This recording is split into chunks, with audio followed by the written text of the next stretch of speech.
सरकार जेनझीला घाबरलंय। निवडणूक आयोग कोणाची नोकरी करतंय हे हळूहळू लक्षात येतंय।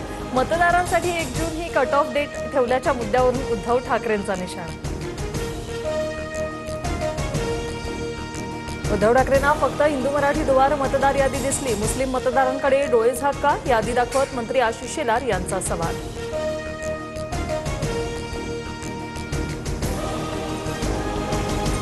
ठाकरेंना फक्त मराठी दुबार मतदार दिसले, पण 31 विधानसभा मतदारसंघात 2,25,719 दुबार मुस्लिम मतदार। आशिष शेलार यांचा गंभीर आरोप।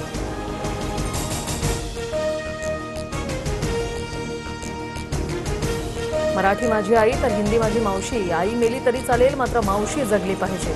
उत्तर भारतीयांसाठी आयोजित कार्यक्रमात प्रकाश सुर्वेंचं वादग्रस्त विधान, नंतर हात जोडून दिलगिरी केली व्यक्त।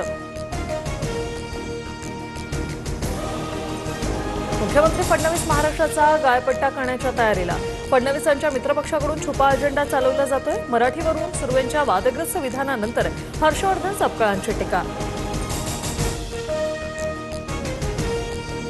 महिला डॉक्टर आत्महत्या प्रकरणी सुषमा अंधारेंचा फलटण पोलीस ठाण्याबाहेर ठिय्या। एपीआय तेजस्वी सातपुतेंनी संपदाचं खच्चीकरण केल्याचा आरोप। सरकारने एसआयटी नेमलीच नाही, अंधारेंचा दावा।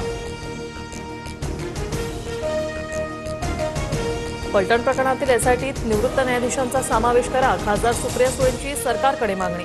मुख्यमंत्री फडणवीसांनी तपासाआधी क्लीन चिट देऊ नये, निंबाळकरांवरून सुळेंची टीका।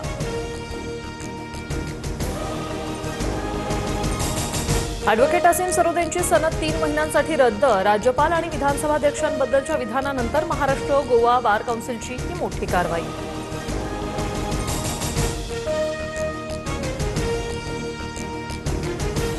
माझ्या विरोधात तक्रार करणाऱ्या भाजपच्या राजेश दाभोळकरांवर अब्रू नुकसानीचा दावा ठोकणार, न्यायासाठी काम करणार। सनद रद्द केल्यानंतर असीम सरोदे भावूक।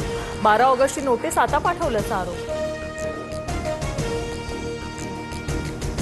असीम सरोदेंवर कारवाई होते, मग धमक्या देणाऱ्या गुणरत्न सदावर्तेंवर कारवाई का होत नाही?